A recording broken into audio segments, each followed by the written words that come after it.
نحمده ونصلي على رسوله الكريم اما بعد فاعوذ باللہ من الشیطان الرجیم بسم اللہ الرحمن الرحیم۔ ناظرین محترم، السلام علیکم ورحمۃ اللہ وبرکاتہ۔ ناظرین محترم، ہم نے اگلے درس میں حضرت موسیٰ علیہ السلام کی عصا مبارک کے متعلق چند باتیں پڑھی تھی کہ وہ جنت سے کیسے اور کس کے ساتھ اتاری گئی تھی اور حضرت موسیٰ علیہ السلام کو کیسے عطا کی گئی تھی۔ اور اسی بات کو آگے بڑھاتے ہوئے آج میں آپ کے سامنے حضرت موسیٰ علیہ السلام کے چند معجزات پیش کرنے جا رہا ہوں۔ دعا ہے رب کائنات سے کہ مجھے حق سچ بیان کرنے کی توفیق عطا فرمائے۔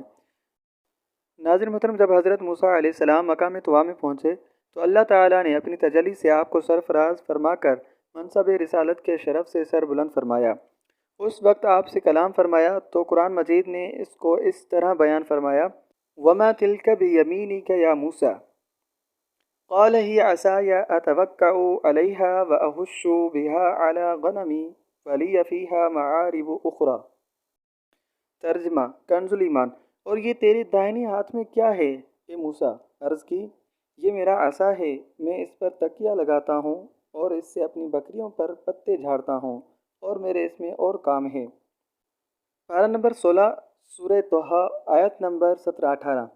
اور معارب اخرى دوسرے کاموں کی تفسیر میں حضرت علامہ ابو البرکات عبداللہ بن احمد نصفی علیہ رحمہ نے فرمایا کہ مثلاً اس کو ہاتھ میں لے کر اس کے سہارے چلنا، اس سے بات چیت کر کے دل کو بہلانا، اور دن میں اس کا درخت بن کر آپ پر سایہ کرنا، رات میں اس کی دونوں شاخوں کا روشن ہو کر آپ کو روشنی دینا، اس سے دشمنوں، درندوں اور سانپوں بچھوؤں کو مارنا، کنویں سے پانی بھرنے کے وقت اس کا رسی بن جانا اور اس کی دونوں شاخوں کا ڈول بن جانا، بوقت ضرورت اس کا درخت بن کر حسب خواہش پھل دینا، اس کو زمین میں گاڑ دینے سے پانی کا نکل پڑنا وغیرہ۔ حضرت موسیٰ علیہ السلام اس مقدس لاٹھی سے مذکورہ بالا کام نکالتے رہے، مگر جب آپ فرعون کے دربار میں ہدایت فرمانے کی غرض سے تشریف لے گئے اور اس وقت آپ کو جادوگر کہہ کر توبہ نعوذ باللہ جھٹلایا تو آپ کے عصا کے ذریعے بڑے بڑے معجزات کا ظہور شروع ہو گیا۔ وما توفیقی الا باللہ، والسلام علیکم ورحمۃ اللہ وبرکاتہ۔